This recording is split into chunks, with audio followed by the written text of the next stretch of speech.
Hi, welcome to How to RPG. My name is Fred Weller and today I want to talk about Dungeons & Dragons. Today this is a review of the official Advanced Dungeons & Dragons Player's Handbook. This is an old book. I'm going to be very careful with this because it is falling apart. It's an old book. It's been around for about 40 years, as you can see, hard-covered. Now, when it comes to a book like this, I've got to be very careful. When I say review, it's probably not review. Really, that would be an unfair assessment of what I'm actually doing here, because it's probably not a review you're dealing with here.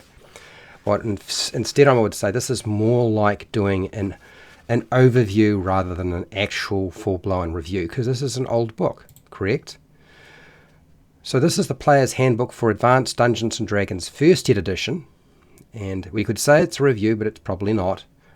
This book was actually sent to me by a patron and subscriber, Nacho Man, who was very kind and sent this to me at his expense. I did not pay for it. It's got surprising rule systems in here, although I would say this is probably more of a guide than a rule system. So this is a overview of the Player's Handbook for Advanced Dungeons & Dragons First Ed Edition with my honest opinion of the pros and cons of the book. So this is a thin book of original Dungeons & Dragons rules, classes, races, spells, equipment, armor, weapons, and charts. The Player's Handbook was published by TSR and written by Gary Gygax. This is one of the very first tabletop role-playing game Player's Handbooks, so it's kind of ludicrous to compare it to a modern publication. There are 126 pages of frightening levels of complexity in here and tracking for the Advanced Dungeons & Dragons First Ed Edition rules. The book was glue-bound and the spine is opening up, so with 40 years of wear and tear, which is not too bad, it is starting to sort of come apart. The pages are a matte white finish. The colour cover artwork suggests that this is actually a Dungeon Master Guide rather than a Player's Handbook, with a wizard casting spells against some sort of flying gremlins. I'm not entirely sure exactly what they are. The interior artwork is black and white line drawings, often with goofy or cartoon illustrations. The illustrations are primitive and clearly not from professional artists that worked in classical mediums such as oil, acrylic, watercolour.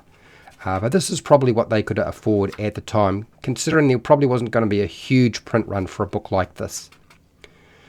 Unfortunately, this reference book has a table of contents that's good, but there's no index, and it really needs an index. There's so much stuff that's hard to find, particularly spells, but not just spells. The ability scores are explained, so ability scores are explained. They include detailed tables, but ability modifiers work very differently or don't exist at all, and instead you have very specific benefits based on the ability score that you have for a character. There are many occasions within the book that have the players of a character referring to the game master, providing them with specific character creation methods or character options. So basically all the rules for character creation and playing the game are not necessarily included in the book, and some are referenced in the Dungeon Master Guide, which of course you would have to have. Now, character advancement is different for all of the different classes with different levels of experience points required, which I understand is to help balancing the game, but it was also very confusing and complex when I had to deal with it back in the day. I would say right now this is one of the things that I really struggled with the most. Now, experience points and how you award them are based on gold coins rather than killing monsters, to encourage the players to use alternative strategies in the game rather than just butchering stuff. The variety of playable races is small, with human, halfling, dwarf, half-orc, halfling, gnome, half-elf, which was the staple of stories during that period of time. Male and female characters are treated differently with regards to benefits, penalties, and restrictions. I'm assuming this is to try to simulate reality in some way, but who knows. There aren't many classes, but you do get the fighter, the cleric, the thief, magic user, monk, and the bard, which is in the appendices, which is more than the traditional 4, so surprisingly you do get quite a few classes. There are also included a few subclasses, such as the druid, the paladin, the ranger, the illusionist, and the assassin. There are aspects of the classes that make a lot of sense when I was going through here, and they have kind of been lost to the modern game, unfortunately. Now, these are things such as titles for characters, strongholds like having a castle, followers, henchmen, hirelings, that sort of stuff. And then there's a lot of utility function that has been lost as well with regard to the development of character classes. Many of the game mechanics tables aren't very clear. It's like when I was looking at a lot of these tables, they're very complex. They have percentage values beside them, and it's not completely obvious when you would use them. So it's definitely advanced stuff. There are many restrictions on character creation that are likely an attempt to balance the game or possibly allow for a more simulation of reality gameplay. If you can say simulation reality in a fantasy game, I don't know. But I struggle to understand why it was sometimes included. I wouldn't say everything, but there are certain things that I struggle to sort of, why do we need to have that there? Now, some game mechanics offer brief explanations, while there are a few covered in great detail, such as hit points, alignment, something like hirelings and henchmen, get a great huge section, encumbrance, experience points, much to my surprise, also poison, morale, and how to actually have a successful adventure. The book is dominated by spell descriptions and spell casting information, which is not surprising and not unusual. A lot of the spells aren't included in modern Dungeons & Dragons, which isn't surprising at all because there are so many, but also some are quite redundant.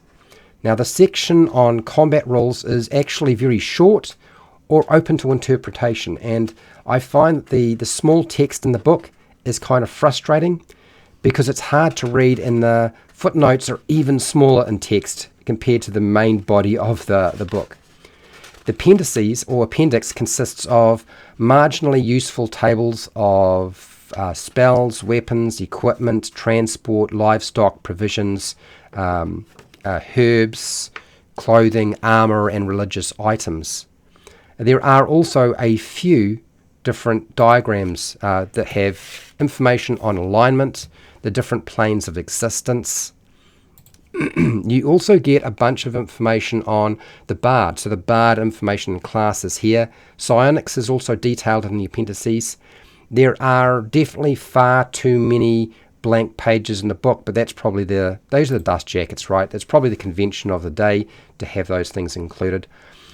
I would say with a book like this that we could never the printing technology, the design and layout of books is so different nowadays. The contents of the book are organized in a chaotic mess, I find. Without someone knowing how to play the game, I can't figure out how to play this game from the book. Frankly, it would be too hard because the only referencing pages we have is the contents page and the tables chart here.